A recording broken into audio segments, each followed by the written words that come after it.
No, it's in my backpack. Where's Gary I? What if I look too damn juvenile in shorts? I want to be taken serious. Why don't we put the house lights up? Can we do that? Would you like to be me right now? No. Modi, how far back can I go? What about going back? Going backwards? How much can I go back? Let's go all the way over here, guys. What's our boat, please? Move us down the hall, to the right, and up the stairs.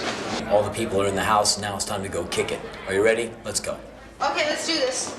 Roll camera. If I'm supposed to have my jitters before I go on stage, now's the time to have them. But the faster you walk, the less time you have to jitter.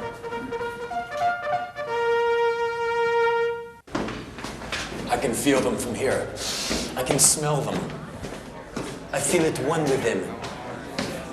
This is the height of art.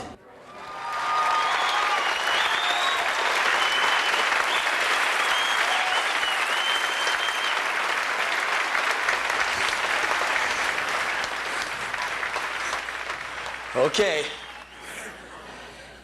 Boy, I'm glad you all made it.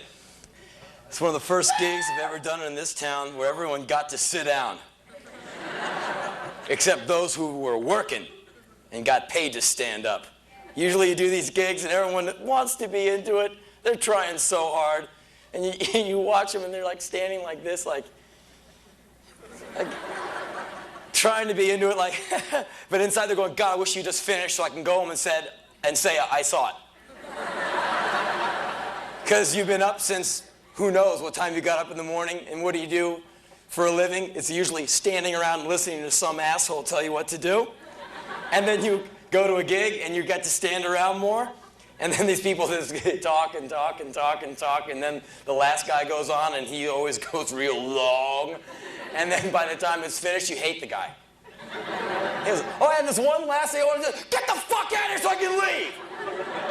Yeah, but you kind of like them. That's what happened when I saw the Ramones in 1979, and like some guy's dick was like in my ass. I'm like, and I had my entire face in like, you know, some punk guy's hair, so I had like dippity-doo in my face. And the Ramones are up there just like kicking ass, and they did like 3 encores of like 9 songs each. And I had sweated out all of my bodily fluid like an hour ago. I was nothing but like a potato chip in like punker clothing. And I was so dehydrated, I was just thinking to myself, please stop. This song's going, I don't want to, oh God, not again. He's not singing again. Anyway, you all are sitting and I'm glad. Anyway, I was home just in time to watch the great TV show that engulfed Los Angeles for 3 days. No matter what channel you turned on, it was the shit is on fire show. Every channel, like Channel 7, another anonymous strip mall is on fire.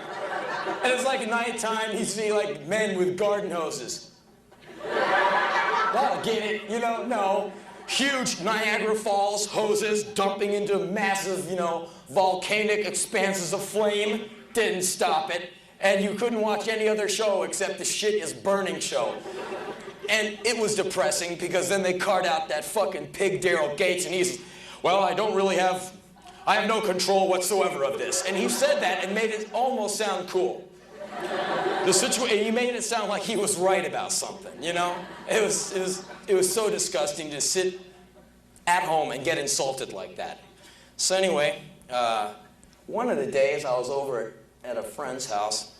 She turns on the TV. Oh, look, surprise, the shit is burning show is on. And there it is, there's another big flame out. I'm like, oh, look, what a surprise, something's burning. And then they flash the intersection, and we both go like, ah! It was like 3 blocks away.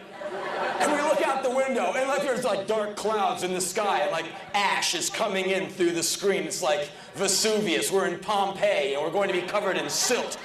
National Geographic will dig us up, you know, 500 years later, we'll be just like, you know, totally preserved. The fillings will be intact, everything. And so we hear the police helicopters. They're coming so close, the whole building's going like, and it's like chaos. So what happens when shit is burning, Police are in the sky. The National Guard is in the 213 area code. There's guys in cars driving around looking for stuff to fuck up. What should you do? Probably lock your door and cool it. What did we do? Let's go check it out! So we ran down to the corner. Look, there it is! Cool! So, here's the scenario. We're looking down the road, and sure enough, fire engines, flame, smoke, helicopters, the sun is setting. It was kind of beautiful in a way. And on the other hand, it was horrible, So we're standing there, all the people in the neighborhood are kind of gathered on the corner, just checking it out.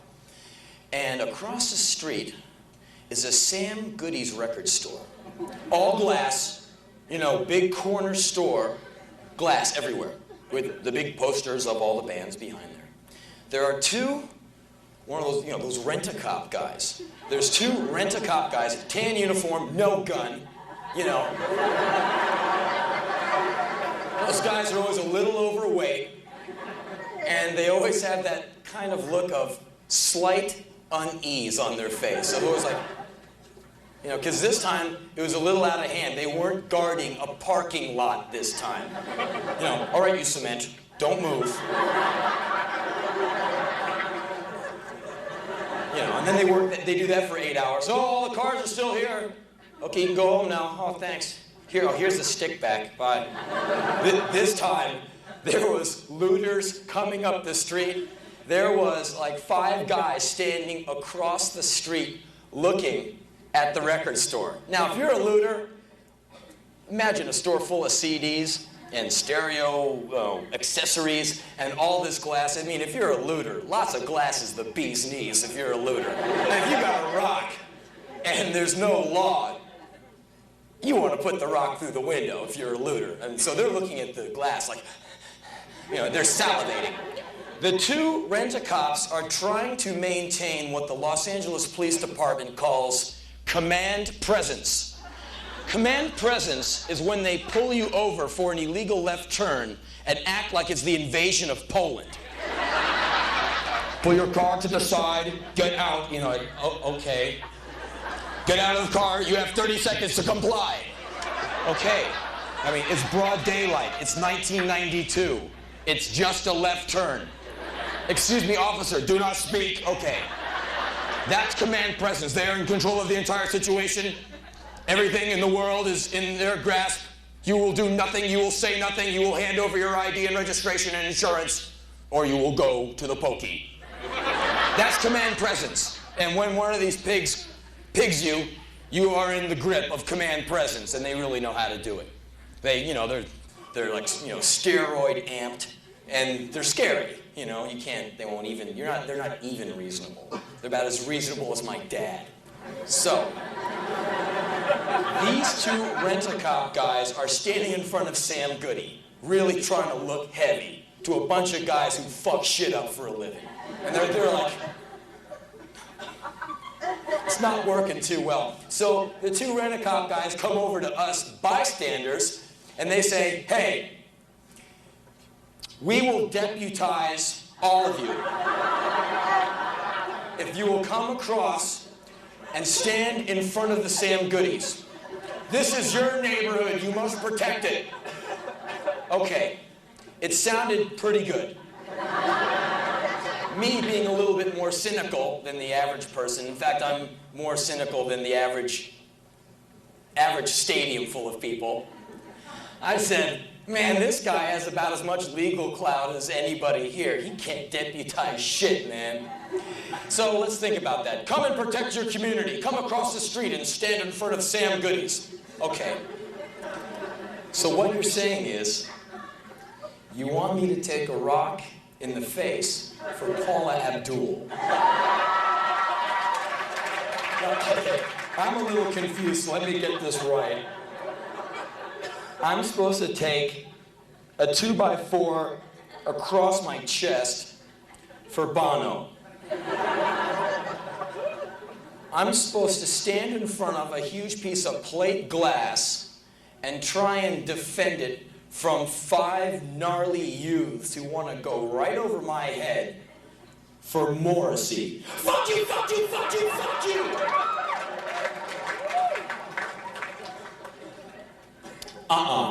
None of us moved. So, they go back to their post, hating it. Across the street, some young man picks up a wire-rimmed trash can and he starts going in circles with it, like picking up speed. And he starts moving towards, like a top, starts moving towards the liquor store window. And he's gonna try and put that trash can right through. Right at that time, a few guys behind me with sticks go running after this guy. And they weren't running like, they were running as fast as they could. Do you think they're gonna run over to that guy and go like, stop that, what's the matter with you? Are you an animal? Go home. They're gonna try and like, put this guy's brains through his ears. And so I see the guy about to break the window and I say to myself, man, fuck you. The guy who owns that liquor store is cool. He doesn't need his windows broken, because if he's lucky, his place is just gonna get looted. That's if he's lucky. He'll be able to replace all the liquor, sure. He'll get a new window, fine. But what if those guys torch the place? You gotta realize that some of these people who own stores, they work for a living. They have families. They have kids they're trying to put through college. Some of these store owners, goodness gracious, they might even be good folks who don't deserve this shit. It's just because a couple of cops can't control themselves and should jump into the La Brea tar pits. So these guys go taking off after this guy, and I think to myself, fuck you guys too. Because they're like running after them as fast as they can. People behind me are, get him, don't, he's getting away, kill that motherfucker! And I'm standing, and all of a sudden I realize I'm standing next to guys who are just as fucked up as the guy with the trash can and the guys with the sticks. And I had a crisis. It was, fuck all y'all. I look up on the roof of the building right above my head. There's a man with a rifle. Man, I was out of there. Back to the apartment. I did not surface for 2 days. The day I surfaced was the day I got to go to Los Angeles International Airport and go to the Midwest and go speak at universities. So, the cab driver comes, he goes, how do you want to go to LAX? I said, take me down La Cienega. We'll take the surface street all the way down. So I figured, it's a surface street, it goes right through some hairy parts of LA, and I'll get to see some carnage, and I'll see what's happened, Because it's not as if you can really go walking around. Excuse me, are you going to loot that? Can I watch? I mean, in Hollywood, there's a Silo appliance store. Apparently it got cleaned out to the point where there was only a washing machine left. Can you imagine people pulling up with pickup trucks? One guy gets out, has a bad back, 4 gang members help him get that washing machine on the back. Hey, hold up, man, you're gonna hurt your back. Oh, come on, fellas, let's get it up here. No, you stand back, man, just relax. You're gonna hurt yourself. You got that truss on. Come on, we'll do it for you. Here, take these extra speakers we ripped off, too. Have a nice drive home. Do you have enough gas in your tank? Look, here's a 5. Fill it up with gas. You got a long drive back to Chino. Okay, have a good trip, buddy. So, I'm going down La Cienega, and as we go deeper south, it gets worse and worse. You start seeing broken windows, and then burned stores, then burned cars, and then just, like, devastation. And you see these poor store owners doing whatever they can to keep their places from getting destroyed. The obvious ones, black owned, which doesn't work so hot if some guy hates black guys. He just goes, new target, Molotov, but these guys are just doing whatever they can to keep their store, And the thing I thought was the best was there's a computer store. Computer stores are run by people who are pretty smart. The computer store has a single piece of plywood over the door. It says, already looted and burned, tenants upstairs. Okay? The place was not looted. It was not burned.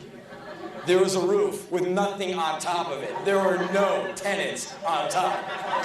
I can see these computer guys in the back into a virtual reality trip. Or just being like the cynical geniuses they are, like, oh, it's gonna be a riot. Okay, Oh, I got it. Do we still have that piece of plywood in back? Okay, just put on there. Tell them it's already looted, it's already burned, and just put it out there. No, wait a minute. Tell them there's tenants upstairs. Yeah, that's great, but there's no tenants up there. Sure there is, man. Just think it and be it, right? All right, let's get the fuck out of here. And they would leave. And you see the looters come up. All right, Apple Supplies. They're going to go in there and get themselves a 2-page color monitor, a Quadra, a laser printer, all the goodies, all the software you can stick up your ass and haul home.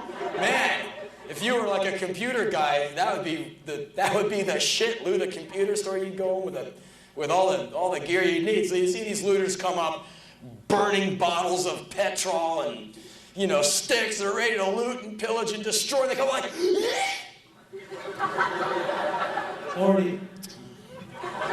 they already looted and burned it. And besides, hey, fellas, there's people who live up there.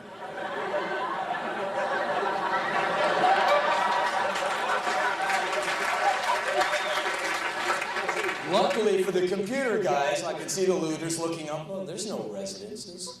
Well, I don't know, I see computers in the window. Luckily, there was a McDonald's on the corner. Yay, let's go loot that! And they all went down and just incinerated the McDonald's. The McDonald's, Ray Kroc is in his grave, like, ah! Which is kind of funny. But as much as it's fun to talk about it, I think looting is fucked. You don't have to clap. You're putting up with me. I really appreciate it. I want to tell you a story of young love. I used to work at this pet shop when I was young. Growing up, I was in Washington, D.C., and at the time, it was 95% black, and I listened to black music. I got chased by black guys. I got charged with the murder of Martin Luther King at age 6. Hundreds of years of slavery at age 8. It was a tough town. It was a politically charged environment. My mom worked for Hubert Humphrey in the late 60s for his election campaign. So me and my mom were driving her little hippie mobile VW downtown, and a mace canister bounced off the hood. And we were in it, man. And my mom was going to those marches, and it was like, fuck yeah! She's an intense lady, man. Imagine like Mia Farrow on like cheap drugs. Like Mia Farrow, she did like a 4-foot line of cleanser. And I came after you with something. Damn, girl. So anyway, I grew up in this town that was like pretty intense, and all I listened to was like black soul radio, and if you could just hang. And without getting beat up, and without, feeling like such a white boy, because I wanted to be black so bad, because they were the coolest, man, and their music was cooler than, Frank Marino and Mahogany Rush, Stevie Wonder, yeah, Earth, Wind and Fire, that shit was cool, not ELO. So I was just like, damn, man.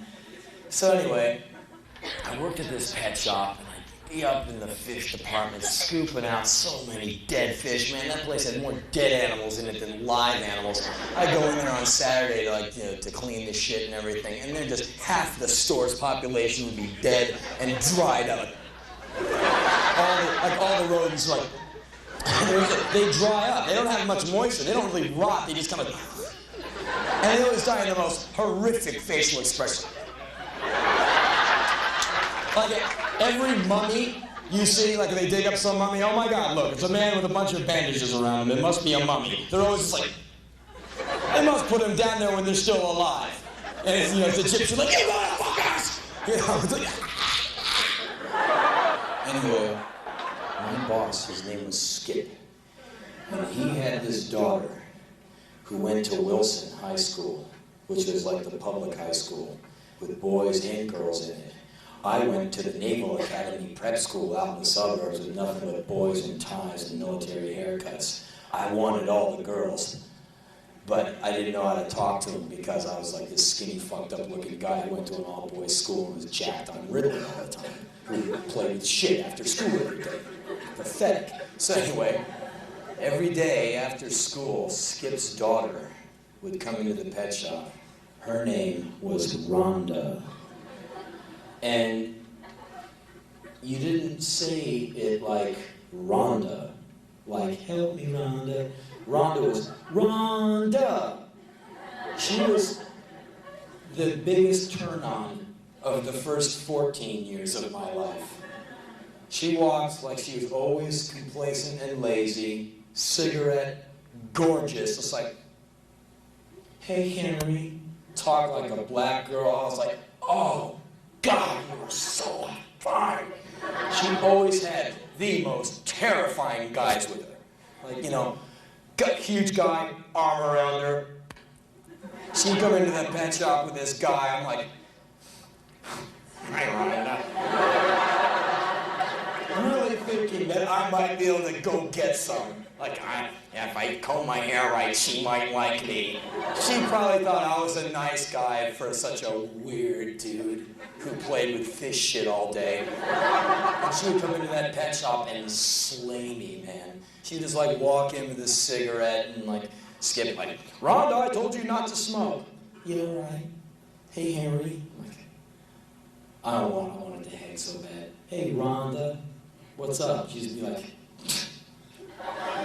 I'm there like, you know, putting fish shit all over my school uniform. I get in there and show up in that cat hair and just, I look like such a dick.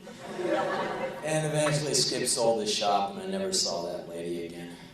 But God, she was so fine. I'll never forget that woman as long as I live. Rhonda. Every single time I hear that name, Rhonda, I was just going, oh man, it's not, man, you're saying it wrong. It's not Rhonda, it's Rhonda. Damn. Oh well. In my pet shop, a lot of shit was always dying. Animals are dying left and right because I could only come in a little bit during the week. On the weekends, I would come in and like, you know, do the best I could. And I was like the only real staffer there besides my friend Ian. So on Saturdays, we would go in there and man, there'd be all these animals dead. And this is after Skip had bailed on the shop and sold it to this horrible man who didn't like animals. And so we had to invent all kinds of lies because we couldn't clean all the cages before all the customers came in. That's how we invented the Australian sleeping rat. Woman comes in, there are like 2 dead rats in one of the rat cages, or, you know, and, you know, the other rats are like, hey, lunch, and they're eating on them and stuff. I mean, hey, you know, that's big lunch in the corner there. And this woman comes up to me and Ian and says, excuse me, gentlemen, I think 2 of the rats are dead. And I was trying to cook up some excuse like, well, and Ian just went, those are Australian sleeping rats. I went, he goes, they're very lethargic. And he like picks up this dead rat and just goes, see, it's alive. And the woman goes, oh, well, it looked dead to me. I know, a lot of people are fooled. They're not very good pets, but we have them anyway. And with all the rats running around the cage, those are just normal rats. But these 2 kind of odoriferous ones, they have a strange smell about them. They smell like rotting animal. Yeah, they're Australian sleeping rats. And like a lady was like, oh, okay. And she went away. And I was like, God, Ian, that was brilliant, you know? So we had to like just fake people out all the time. And, you know, excuse me, sir, those are there's 4 dead angelfish in that tank over there. I think maybe you should clean them out. Oh no, those aren't dead. They're just up at the top waiting to get fed. You know, they're just like, because they want to be close to the food. They do that. They're very healthy and voracious fish, angelfish. You know, so one time around Easter, you'll get in 35 bunnies, sell 35 bunnies. By Monday, 20 bunnies come back because they are all dying. And why are they dying? Because the people who buy the rabbits don't listen when the young guy at the pet shop says, please feed them these Purina rabbit chow pellets. Do not feed them carrots. Do not feed them lettuce. This is not Bugs Bunny. Rabbits, domestic rabbits, cannot eat carrots because they can't digest them. So the poor bastards eat the carrots, swallow them, they don't digest, and they shit like big chunks of cement, and it rips them up from inside. It's like passing shrapnel out of your ass. You would look like Nancy Reagan after that.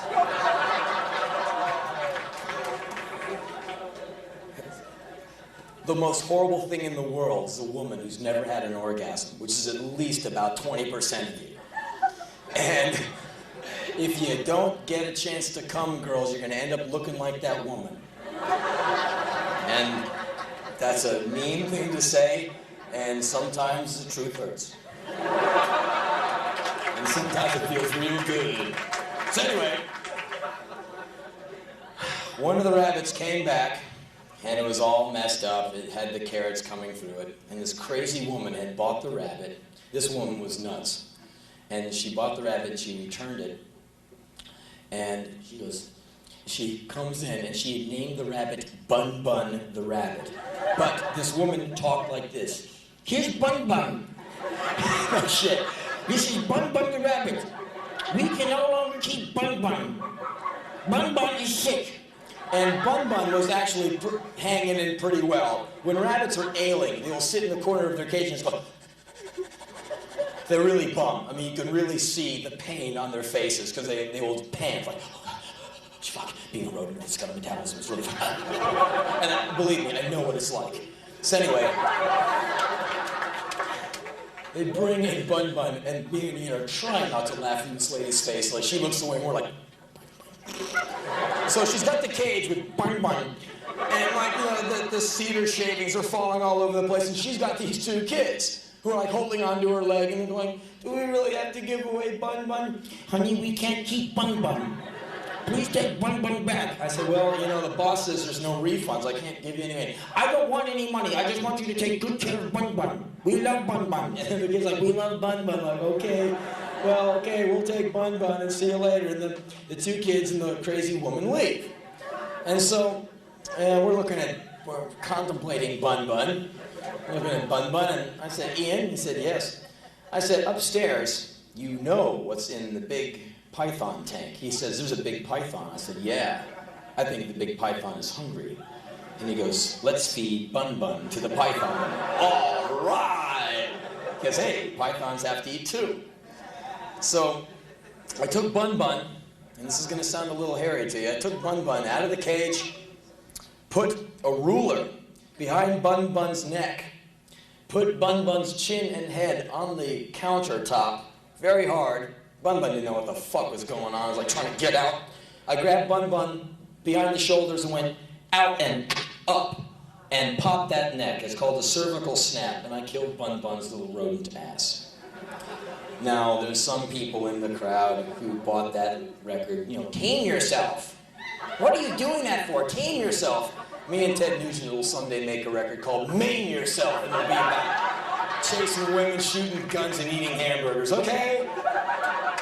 So anyway, here's the reason why I offed Bun Bun. What would be better if you were Bun Bun?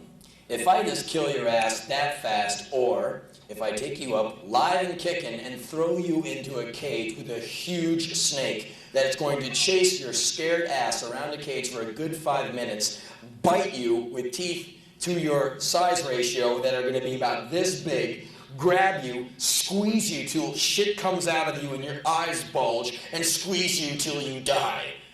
That would take a good 5 minutes. Would you rather that happen or me just turn your lights out? So, I killed Bun Bun, and I'm about to take Bun Bun upstairs to feed him to Mr. Python.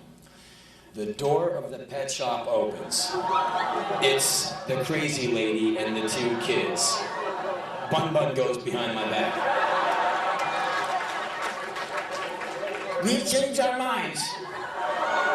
We want Bun Bun. What do you say? You're not a rabbit person. You are a goldfish person. Ian, she's a goldfish person. Madam, we will give you a bowl, 3 goldfish, free water, everything you need to have a goldfish. Rabbit person, you are not. you are into aquarium fish, and we're going to start you right away on it. Ian, why don't you take her upstairs and show her a wide array of feeder goldfish.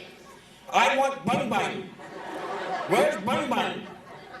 She was not going to leave. So, this is where a 9-to-5, horribly paying job turns into art. I hold out Bun Bun. Bun Bun is really dead. Oh my God, Bun Bun! Bun Bun! And I couldn't do that. It's an Australian sleeping Belgian rabbit. Would not work, because Bun Bun's neck is really broken, and there's some blood coming out of its nose, and, you know, well, it's dead. So anyway, it's really dead. And I'm like, here's Bun Bun. You want me to just put him in the cage and you can just take him out of here? This woman was horrified. She hated my guts. And I just explained to her, well, you know, you bailed and I figured the python kid. She called me all these names and she left. And I never saw her again. I know, I'm a dick. Okay, look, here's something else, which I just remembered. We had these big fish tanks with goldfish that we would get for a nickel each. And a lot of big fish eat goldfish, like Oscars and Jack Dempsey's and piranhas. You put in 3 goldfish and like the piranha kills it and eats it up. And so anyway, we had big tanks of goldfish because on Saturday people would come in for like 50 at a time. You know, you give them a big water bag full of goldfish. So anyway, goldfish were great for kids because they would come in and like for 25 cents they could have a fish. You know, they go, wow, I got a fish in a bag. You know, they put it in a big, you know, mixing bowl and they have a fish. And the goldfish are amazingly hardy. They will survive an 8-year-old somehow. You know, mom won't, but the fish will hang right in there. So anyway, the kid comes into the pet shop. I want a goldfish, and he and I take this young man right up to the goldfish department. And there's this huge tank with like 90 million goldfish in it, and there's this one white one. It's like swimming through there. I want that white one. I don't see it. Do you see it? No, I don't see it. I just see a bunch of orange fish. Kid will just give you an orange fish. No, I want that white one. What? You mean the one over there with the gash in its head? No, the white one, see? And like, we're just like stringing the kid along. So 5 minutes until the kid's almost in tears. I want that one! Like, that white one right there? Yes! Okay.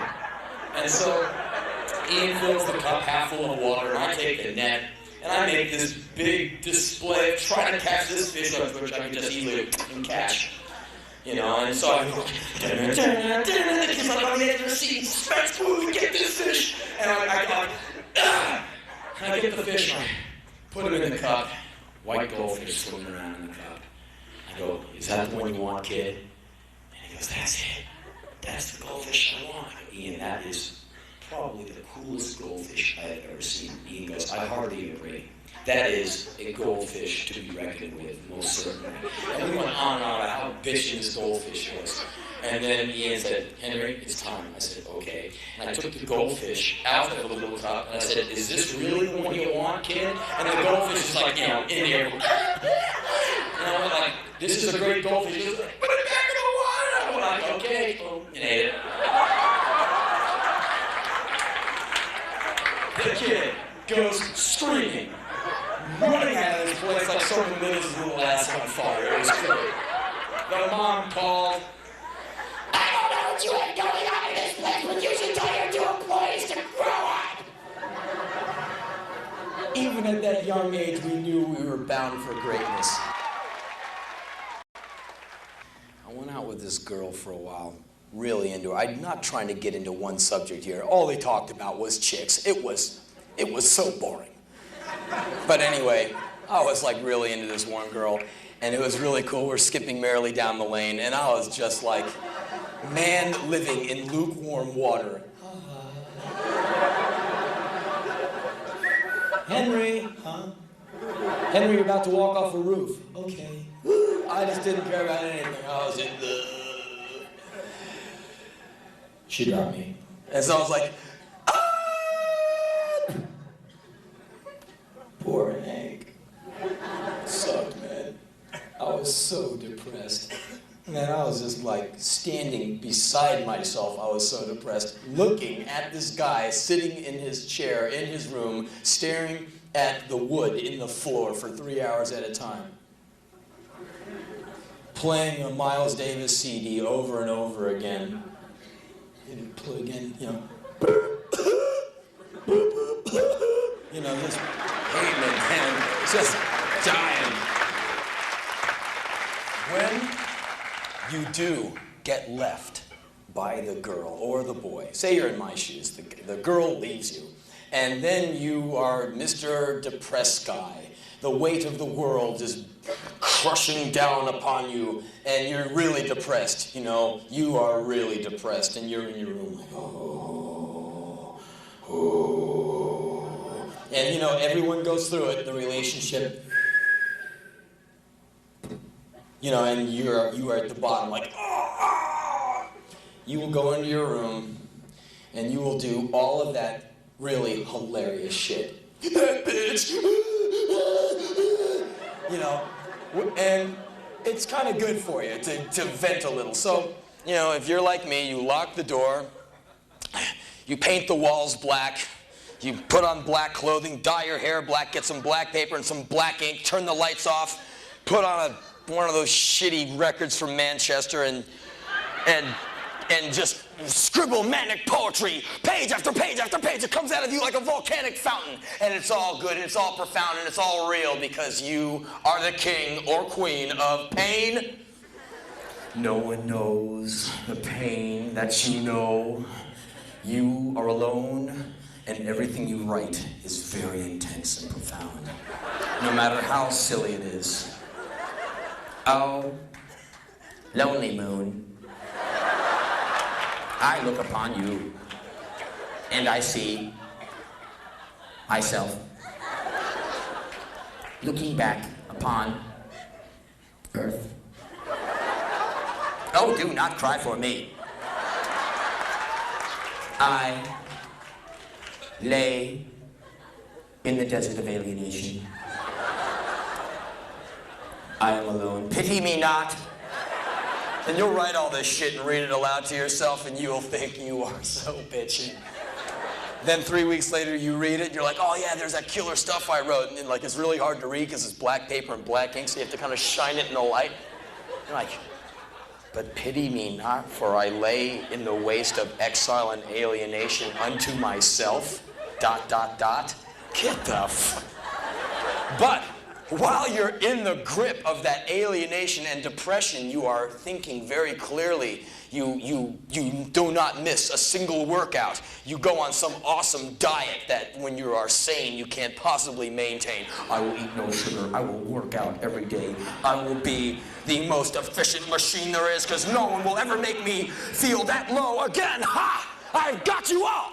You know, and you get really, I stand alone, and you really feel like you're, you know. So,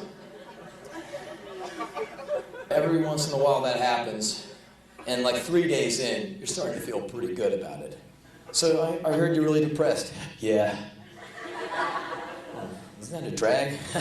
No, I like it. Well, how about me and my friends, we take you out and we'll cheer you up. Hey man, get the fuck away from me, okay? You want to go right back into your room and like put on one of those silly records that you can't really play when, you know, you're in love or something. Okay, for you guys, and I've said this before, when you get dumped by the girl, do what I do. It's really silly. You have to lock your door so no one comes in on you. And you need to go out to the record store in preparation for this because I'm sure none of you have any records that feature the vocalist Ronnie James Dio. But I do. I've got them all. Because I play them when the chick has bailed. Because on every Ronnie James Dio record, there is 1, 2, 3 Evil Woman Look Out Tonight songs. And he'll always come off with a self-righteous thing like, no, look out, evil woman, I see thee. Ha! Out! Out, devil woman! Beware!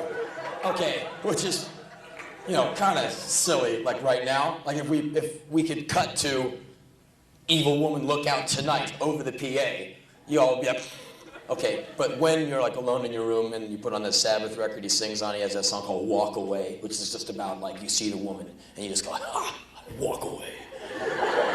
When the chick is bailed on you, you will sit in your room with a fake cape on that you've made out of a towel and a paper clip.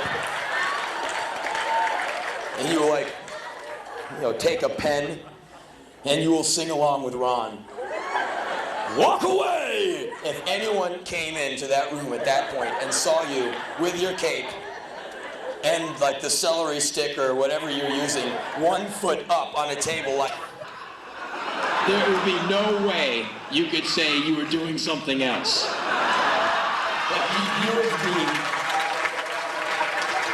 You would be so incredibly busted, it wouldn't even be funny.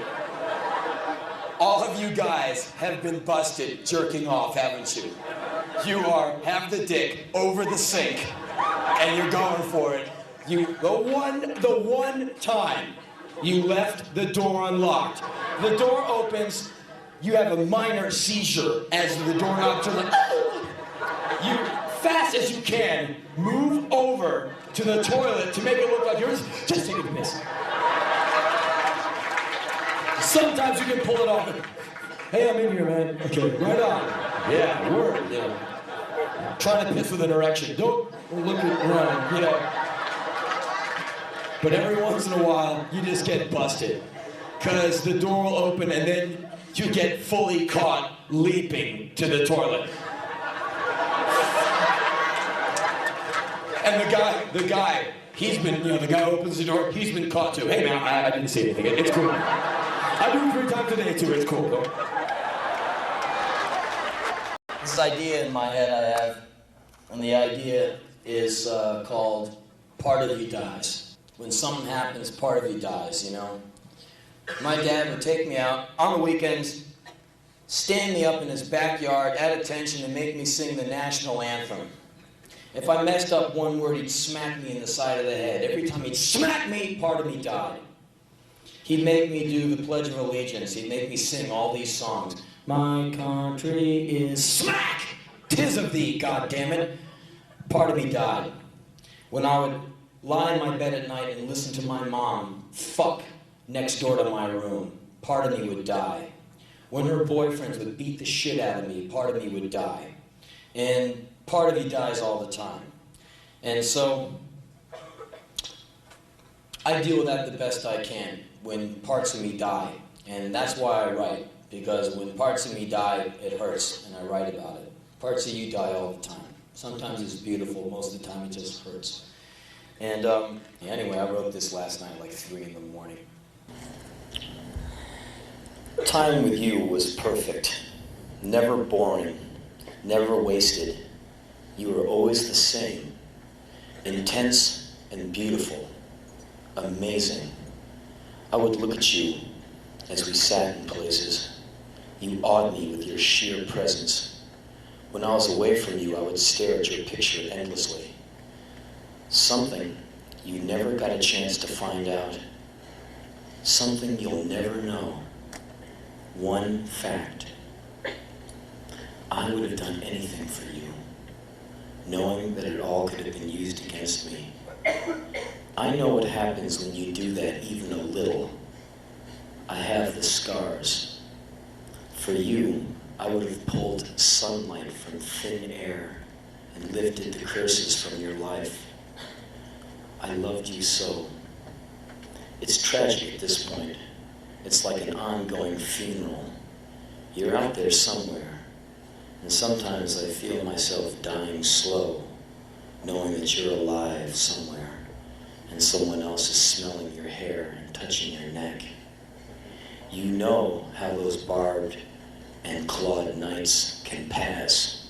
They rip the meat right off your back, send you into a corner, and leave you with enough of your senses to realize that you'll live to see another hammering night alone. So that's where I was at 3:30 a.m. this morning.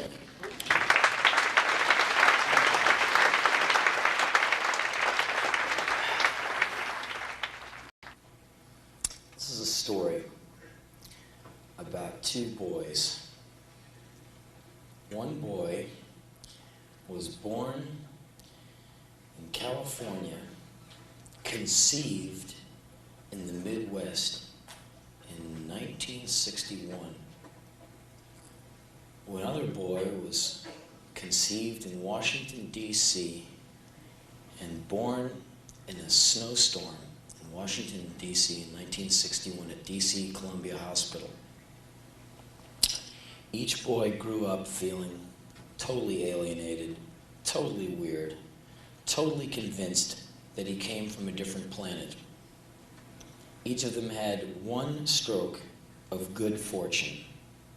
They crossed paths, and it was just by sheer luck these two aliens crossed paths.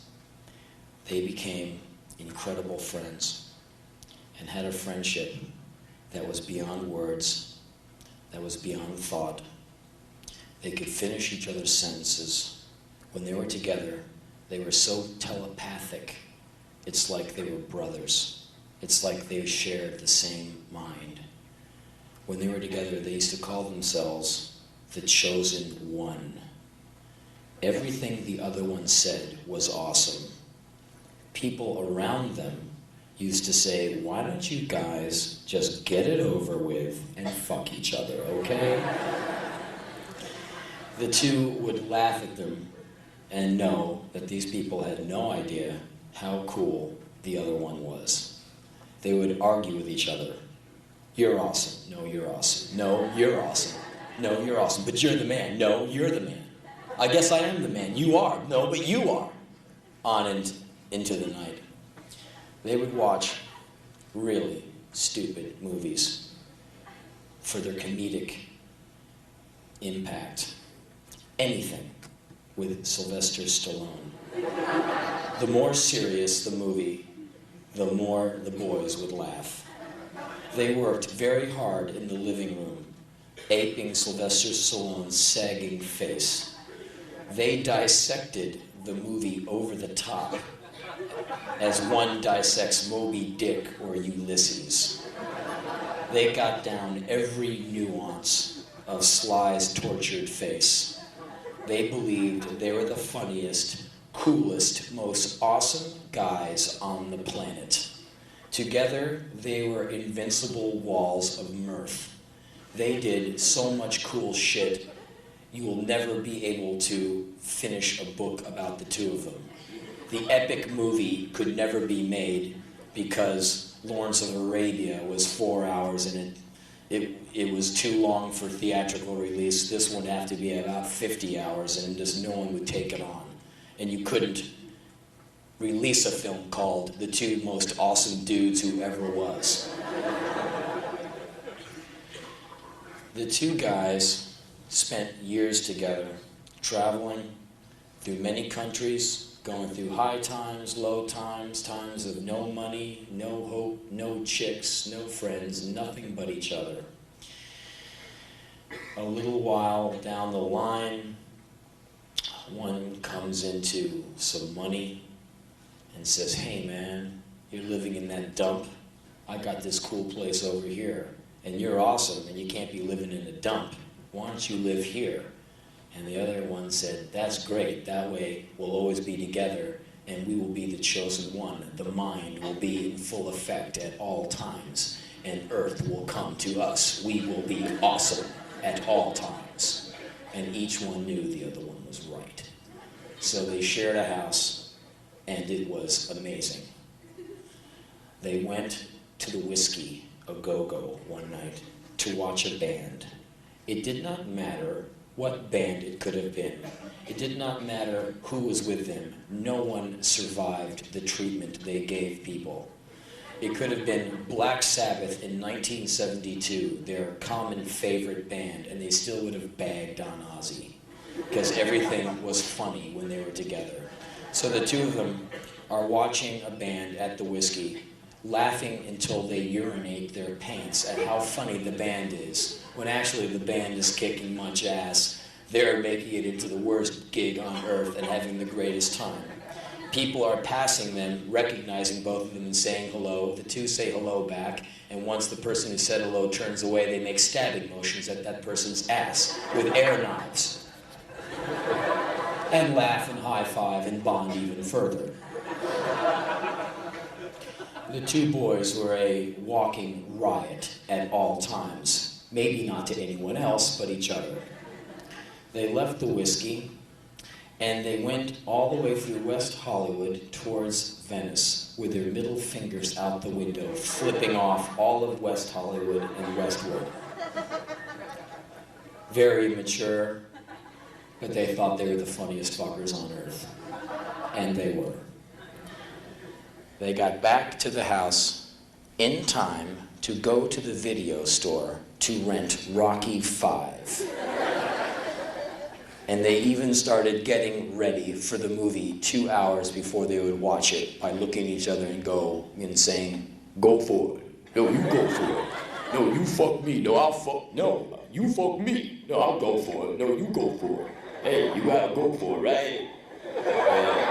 I got pulled out of the womb, right? With a monkey wrench. That's why half my face doesn't work. And that's why over the top. You see me when I'm going, I take it and I take it over the top. You see my face and I go, "Eee!" A lot of people said I'm an idiot, right? But I'm very erudite. I mean, if Mel Gibson can do Hamlet, I can do Macbeth, right? Look, to be or not to be. See, I can do that, right? A lot of people don't know that I'm a very erudite and intense actor, man. But one day people will see my full potential. They think I'm a meathead. But what they don't understand is I'm worth $160 million, right? They might hate me, but I could buy them. The two boys laughed all the way back from the video store knowing that Rocky V was going to be the greatest movie ever made because those two would be watching it. And they decide that right before the film, they better go get some food so they can eat hearty as they watch this incredible film that's going to make them laugh until they piss their pants. They go to the store and they buy their food and they're walking down the street making fun of Sylvester Stallone like there's no tomorrow. And they're 30 feet away from their shared home and they're laughing and saying, "Hey, you go for it." "No, I'll go for it. You gotta go for it. If you don't go for it, someone else will, right? And then you're just standing around. That's why I go for it always, right? And some of the films I make, right, are kind of stupid, like that one, Rhinestone, right? A lot of people say that guy's a moron, right? I mean, that movie's so gross, I can't even watch it, right? And right then, two guys came out of the bushes and put guns in their faces and said, "This is a holdup." And the two guys went, "Okay." And the boy who was born in Washington, D.C. was told to get on his knees, and he got on his knees, and he had a gun at the back of his head. He looked over at his buddy who was born in California, and he looks down, and the boy from California is lying face down on the sidewalk with a gun at the back of his head, and then a moment later, the two boys were ordered to get up and walk towards their own house, because they were going to go inside. The boy from Washington, D.C. is the one who had the key and knew very clearly that once they were taken in, they were going to be marched into the back room, told to kneel down on the ground, and they would be shot execution style in the back of the head. So the boy from Washington, D.C. realized they had about 45 to 60 seconds to live and was vainly trying to figure out a way to turn this all around. The boy from Washington, D.C. opened up the door, took 5 steps in, dropped the groceries, saw that the TV was on, furiously thought of an idea of maybe trying to give these two sons of bitches the VCR and the television, and maybe they would just go the fuck away when the boy from Washington, D.C. heard a slight scuffle. Bang! He ran out of the back of the house, ran up an alley, made a left, made a right, made a left, went to a phone call, dialed 911 and said, "I live at 809 Brooks Avenue in Venice, California, and there was a shooting at my house. Can you please come here?" So I walked into the middle of the street, not knowing what the fuck to do with myself. 30 seconds later, a plainclothes cop car comes racing up the street towards me, orders that I go to the side of the curb and put my hands on my head. They arrest me, throw me in the back of a car, drive me up to my own house, and keep me there for 20 minutes and make fag jokes outside the car and point at me and call me sweetie. I keep asking in vain, "Can you please tell me what happened to my friend Joe Cole? He might want to know how I'm doing. He might be scared. I need to talk to my friend Joe Cole. He's my roommate. He's my best friend. Where's Joe Cole?" And the cop said, "Sweetheart, just calm down. We need some details on your partner." "My partner?" And the cop said, "Yeah, what's your partner's name?" I said, "My partner, my roommate, My other half is Joe Cole, who's 30 years old. And can you please take me out of these cuffs? I haven't done anything wrong. Why have you arrested me? I need to talk to my friend. Do you need the key to my house? You might need to get in there. Some guys had guns and they put them to us and there's a shooting. Can you tell me what's going on? Finally, one cop sits down in the car and he's working on his piece of paper on his clipboard. I said, "Excuse me, sir, my hands are turning blue, and also can you please tell me what happened to my friend Joe Cole?" And the cop turns around with very studied nonchalance and he said, "Oh, he's dead," and went back to his clipboard and wrote like it was no big deal. So they held me for about 9 or 10 hours at the police station and let me go in the morning, and my friend took me back to my house, and we were preparing to clean up as much blood as comes out of a 6'4" young man who gets shot in the left cheek. And I was getting ready to mop up that living room, and me and my friend were saying, "We can do this, right? Yeah, we can do this." We're getting psyched up to mop up so much blood. And we get to the front porch, and there's television reporters there, National Enquirer, and there's a big puddle of blood right on the dirt on the front porch, and there's flies eating it. And I look down, and this puddle of blood is very big and very deep and very viscous, and there's a lot of flies eating my dead friend's blood, and that was Joe Cole, man. And so I went by the reporters. I've never said no comment to a reporter in my life. I said fuck you a lot of times, but I've never said no comment. I felt like I was in Watergate or something. So I walked into the place and I had to go right into Joe Cole's room and get his phone book and call every single fucking number in that phone book from A to Z and tell them the most horrible news I could think of. Between phone calls, I would have to steady myself so I wouldn't start crying and convulsing. I would have to calm myself down so I could make the next phone call. So when I talked to that person would hear a voice and not somebody on the other line going. So I did that for a while, and then it took us a couple of days of frantic moving, and we moved every piece of furniture and gear out of that house and threw it in a storage space, and I lived in someone's office for a few weeks and went on tour. And I'll tell you what, man, all that talk about kill a motherfucker like it ain't no thing and all that tough gang banging shit, you know what? I think it's fucked up and stupid. Because when someone dies, it's not like in those movies like Lethal Weapon 3 where they just die, and you know how Mel seems to kill people and never has to really answer for it, and the bodies stack up, and afterwards he just paid $7.50 to see a lot of cars blow up, a lot of silicone impregnated breasts, and a lot of dead bodies. You know what happens when people get shot? They don't like struggle for air and say something witty and dramatic as they die. They just fall on the ground, shit their pants, and have their brains gone out the back of their fucking head, man. The last few months have been really hard. It's been really rough, but there's one upside to the whole thing. Because, like I said, I got enough horror to sink your ship, okay? And who needs to hear it? It just will bum you out, and it's just a self-indulgent blues jam, and I'm not going to pull you through it because I pulled you through it enough. There's one good thing that comes from this. When something this powerful happens, there's a powerful lesson you can get. And here's what. I'm not trying to say I'm some goody-goody, oh, I love you all, that new wave shit. But look, I don't know many of you people. I don't even know how many of you are here tonight, but I'll tell you one thing. I like all of you, all right? And I don't like all of you like I want to move into your house. I want you to come over and hang out with me and shit. But I like you. I really do. And I'm really glad you're here. Not because you paid whatever to get in here, because you're alive. And I don't even know you, and I love your life because you got one. And if Joe was here now, he'd be here, but he's not. And I don't believe in an afterlife. You step on a bug, it dies. I shoot you in your face and you die, and you don't come back. And that's my belief, okay? There's no ghosts, there's no afterlife. I'm not a spiritual person. I'm a kind of a cash and carry guy, wash and wear. So, with that belief in mind, I reckon that while you are here, since you're not going to Disneyland and all that shit, and hang out with Jim Morrison and get to jam with Hendrix and Miles and all that cool shit, if I were you, I would really kick a lot of ass while you're here. Because when you're dead and you die, you're fucked. Because you don't get to go hang out and do cool shit anymore. So if you're thinking of going home and putting a fucking needle in your vein and shooting heroin, always know one thing. At least my opinion is, that's fucked. okay? Glorious thoughts of suicide. If you ever kill yourself, I would love to be able to bring you back to life just so I could kick your ass. I think there's just no time for drinking this Jack Daniels poison. There's no time for hanging yourself. There's no time for blowing your brains out. There's no time for heroin. As bad as life is, people like Daryl Gates, people training you to be a racist moron. There's a lot of bad shit out there, and as bad as life gets, life is fucking awesome, man. Because the alternative, going to a funeral, looking at a little plastic box that contains your friend, sucks.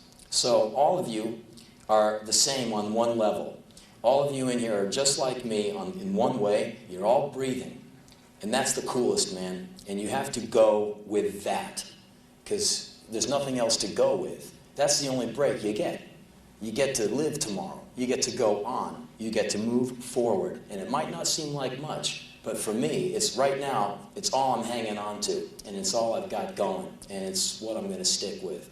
So, on that note, I just want you to know that I hope you had a great fucking time tonight. I want you to live two ways, long and strong. Good night.